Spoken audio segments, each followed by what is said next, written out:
The 1938 Los Angeles flood, presented by Peter Canada. Weather patterns. The flood began at the end of February with a storm from the Pacific Ocean. The first onset released mild amounts of precipitation over the San Gabriel Mountains. Even more precipitation came with the second storm, which came from the North Pacific with southeasterly winds and did not let up until 2 days later, on March 3rd. The greatest rainfall occurred in the San Gabriel Mountains, with a sum of around 32 inches of groundwater. Though this is not a seasonal feature, flooding seems to occur every 2 to 5 years apart. Climate change could spell serious disaster for the tourist-prominent West Coast state. Magnitude. The flooding occurred across a 5-day time span, with a torrential downpour of approximately 10 inches of precipitation. The initial storm hit on February 27th, lasting until the morning of March 1st. The second storm impacted just 15 hours later and lasted until March 3rd. A large portion of California residents were trapped in the San Gabriel Mountains area. Multiple of the affected peoples have been killed in the impact or ended up stranded. This flooding pattern had once occurred around every 2 to 5 years apart, but once the government had been called to action, the frequency seems to drop to around once every 10 years. The frequency and magnitude of flooding in LA may once again shift after years of climate change. The potential for rising sea level to push flooding into inland California is very high. It would be in the best interest of counties and cities across the coast of the United States to seek preventative measures. Societal and economic impact. The flood had caused the devastation of over 5,600 homes, with about 1,500 homes severely damaged. The flood is also responsible for taking the lives of 115 people. Many residents have related the events of this flood to the 1934 Los Angeles New Year's Day flood, where 200 homes, 800 Model A motor vehicles, and 40 lives were lost. This flood resulted in approximately $40 million in damages at the time, which is equal to around $776 million today, and is recognized as the fifth largest flood in history at that time. The normal day-to-day life and business and commerce were all heavily affected by the LA flood of 1938.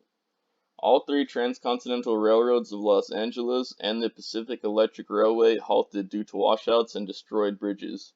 Public utilities, though bogged down by tremendous influx of reports, were able to repair broken gas mains, fallen power lines, and crippled telephone lines as soon as possible on March 3rd.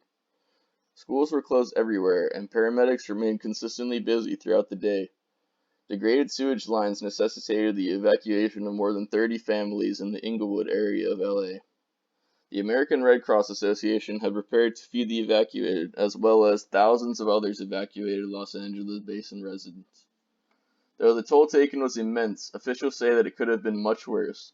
The flood control systems already in place functioned effectively and mitigated a great deal of damage. For the first time in the history of the Los Angeles Basin Flood Control Project as a whole, the 14 dams in the system were brimful of water on March 3, 1938. Mitigation. The flood control systems in place include 14 dams at the time of the flooding events of 1938. The Keystone Dam of the LA River, known as the Hansen Dam, was incomplete at the time. This led to the overflow of the dam being channeled into Big Tujunga, resulting in flows exiting the canyon at 40,000 cubic feet per second. From here, waters jumped into a nearby channel leading to the LA River, putting even more stress on the already overexerted flood control systems.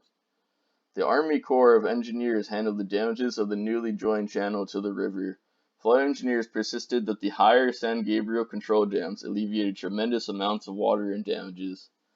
Had it not been for the Big Tujunga Dam, which eventually filled and spilled over its spillway, then the desolation of LA would be incomprehensible. A three-part plan was set into motion to implement a flood control system more capable of handling volumes of water just like that of the flooding events experienced just prior. First, debris basins had to be constructed at the mouths of mountain canyons to collect rock and mud gathered in the storms, as well as to prevent debris from accumulating in the waterways. Next, massive basins were built on the primary rivers and the attached tributary streams to modulate the flow of groundwater during storm events. Finally, river channels were made deeper and wider, and then employing the use of concrete lining and a system of levees in the streams, ensured that water from the floods was transported to the ocean as fast as possible.